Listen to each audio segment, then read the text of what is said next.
नमस्कार दोस्तों, मैं आर्यन शर्मा और आप लोग देख रहे हैं आर्यन ऑनलाइन क्लासेज। जो आज का वीडियो है class 10th Hindi model question paper 2022।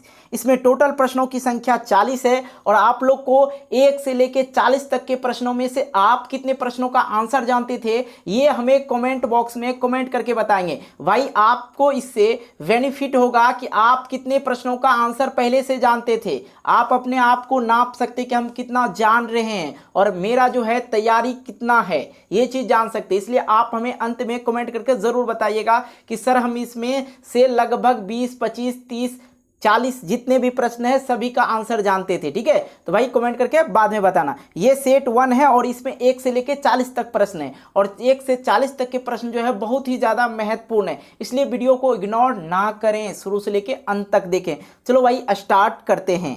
तो यहाँ पे सबसे पहला प्रश्न हम आपको दे रहे हैं कि अंबेडकर ने भारत की बेरोजगारी का प्रमुख एवं प्रत्यक्ष कारण किसे माना है। अंबेडकर जी का जैसे नाम आता है, मैं आपको बता दूं श्रम विभाजन एवं जाति प्रथा के लेखक कौन थे, तो भीमराव अंबेडकर जी ही थे श्रम विभाजन एवं जाति प्रथा के लेखक। एक प्रश्न आप लोग का एब्जॉर्ब हो गया, आपने याद कर लिया। ठीक है, अब इस प्रश्न को देखिए। अंबेडकर ने भारत की बेरोजगारी का प्रमुख एवं प्रत्यक्ष कारण किसे माना है, तो इसका राइट आंसर ए ही हो जाएगा, जाति प्रथा।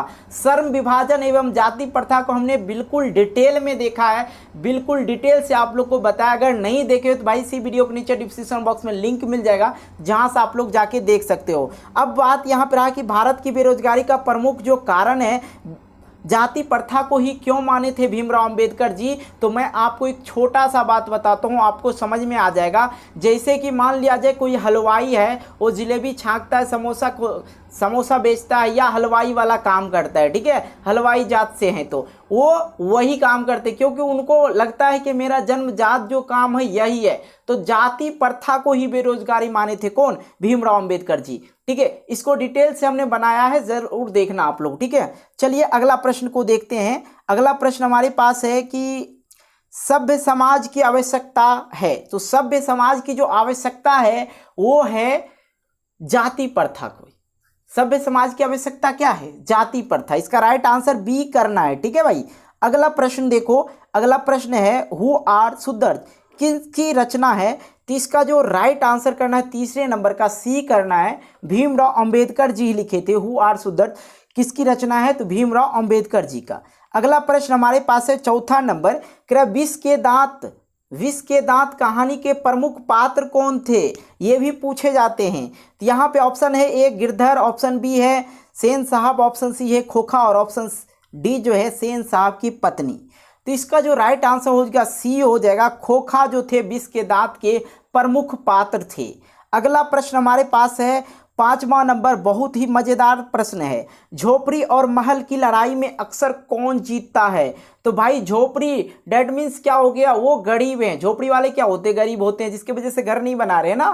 तो उसी प्रकार से आप अपने माइंड में बैठाओ कि महल वाले जो अमीर है इसलिए तो महल बना रहे, उसके पास पावर है, पैसा है, हर चीज है। ठीक है, लेकिन झोपड़ी वाले तो यूं ही खा पी के मस्त रहते हैं, किसी तरह अपना गुजारा बसारा करते हैं। तो भाई जब भी झोपड़ी और महल वाले के साथ लड़ाई होगा तो अक्सर क्या होगे, महल वाले ही जीतेंगे।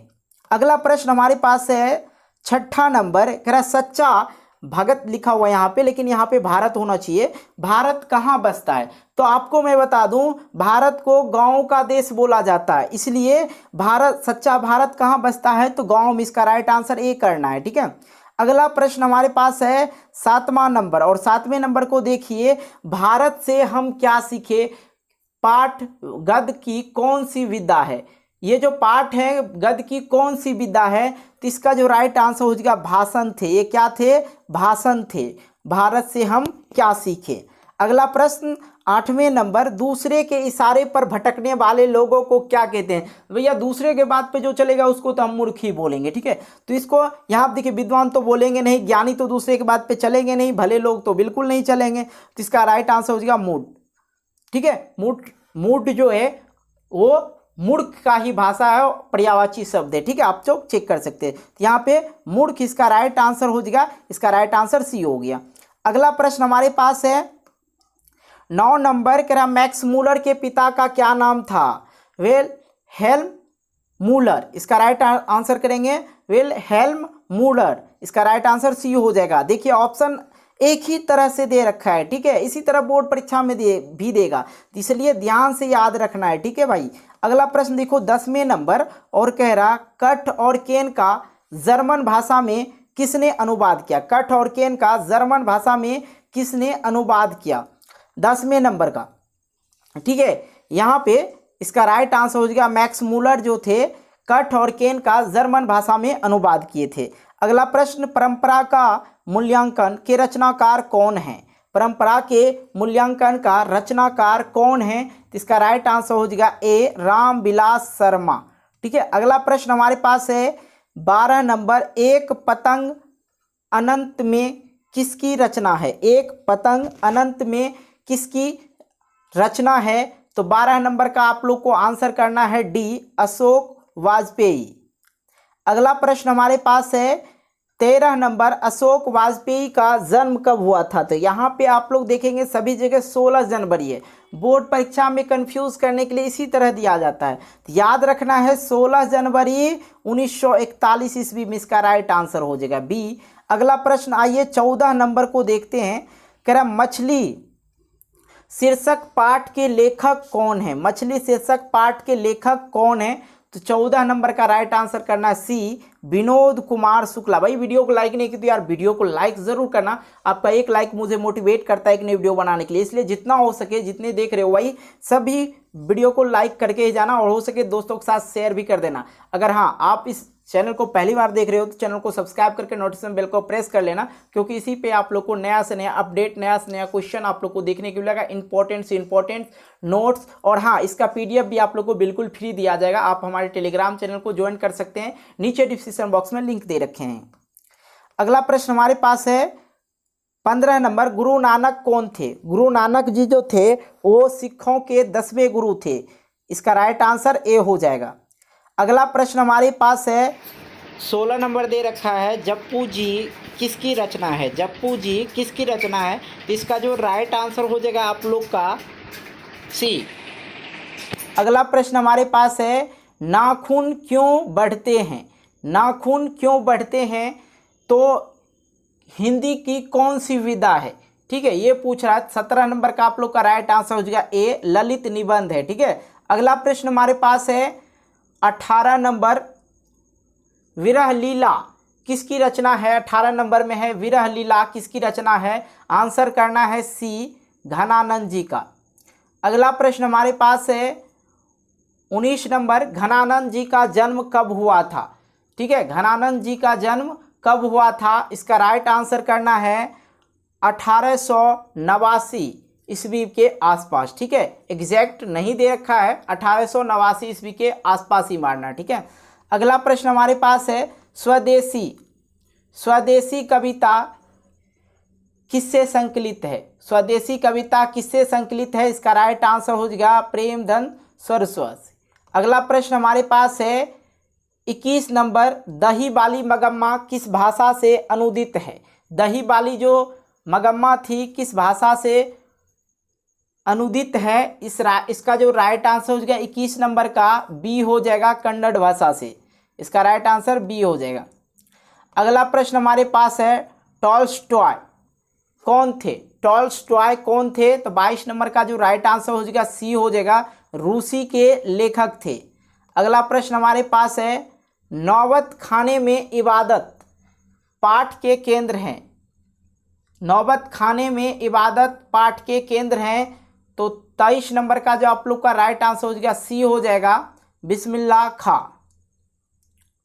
अगला प्रश्न हमारे पास है 24 नंबर बिस्मिल्लाह खां का प्रिय वादन या वाद्य बोलिए यंत्र कौन था, तो इसका जो राइट आंसर कहना है शहनाई, इसका राइट आंसर ए हो जाएगा शहनाई।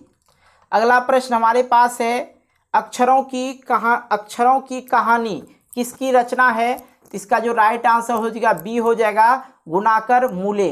कविता कहानी जो भी है उसके लेखक का नाम यदि आप लोग याद करते हैं तो लगभग 3 से 5 मार्क्स तक आपको मिल जाएगा, ठीक है।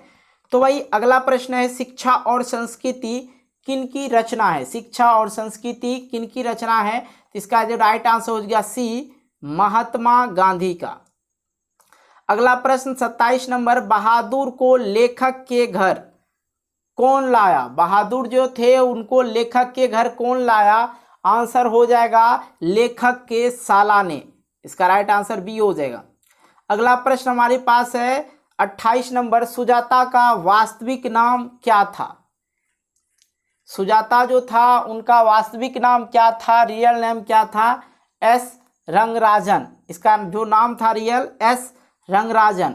अगला प्रश्न हमारे पास है 29 नंबर, सात कौड़ी होते हैं कहाँ के प्रमुख कथाकार हैं? सात कौड़ी होते हैं कहाँ के प्रमुख कथाकार हैं? तो इसका राइट आंसर हो जाएगा सी, उड़ीसा के।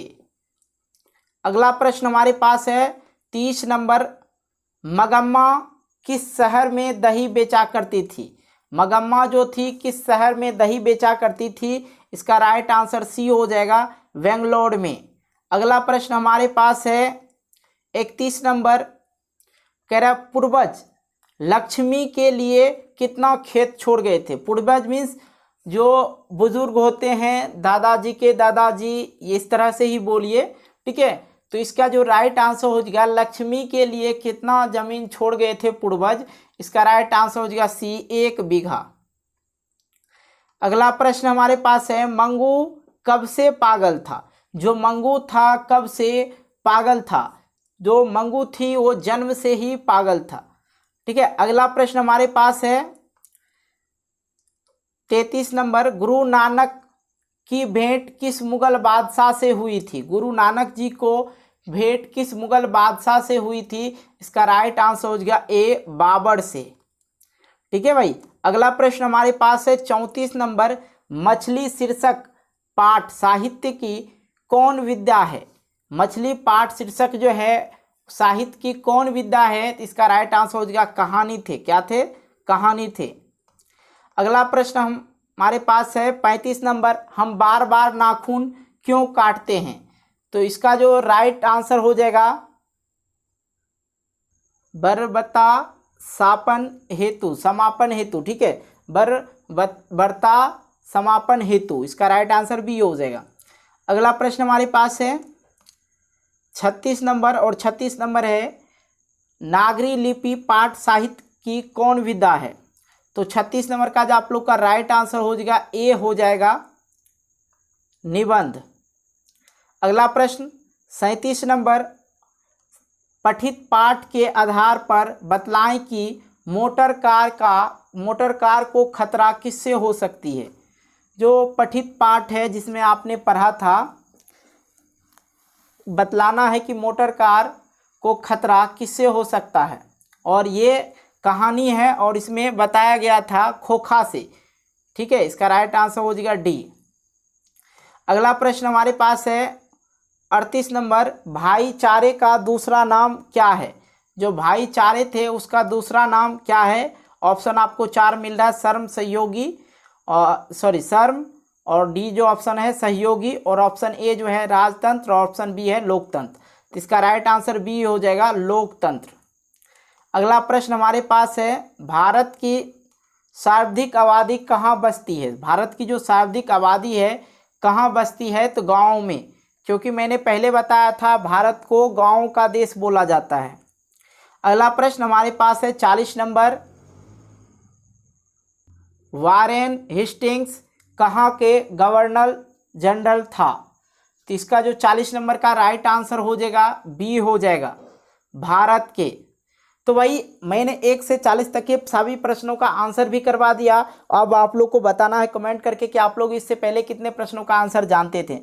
वीडियो अच्छी लगी होती है यार, वीडियो को लाइक करना, और एक छोटा सा प्यारा सा जो हो सके कमेंट करके बताना कि भाई कितना अच्छा लगा, ठीक है। तो चैनल पर नए होती यार, चैनल को सब्सक्राइब कर लेना भूलना नहीं, नोटिफिकेशन बेल को प्रेस कर लेना, क्योंकि इसी तरह की वीडियो आप लोग को आगे भी मिलता रहेगा। मिलते हैं एक नई वीडियो को लेके, तब तक के लिए बाय बाय, जय हिंद, जय भारत, टेक केयर।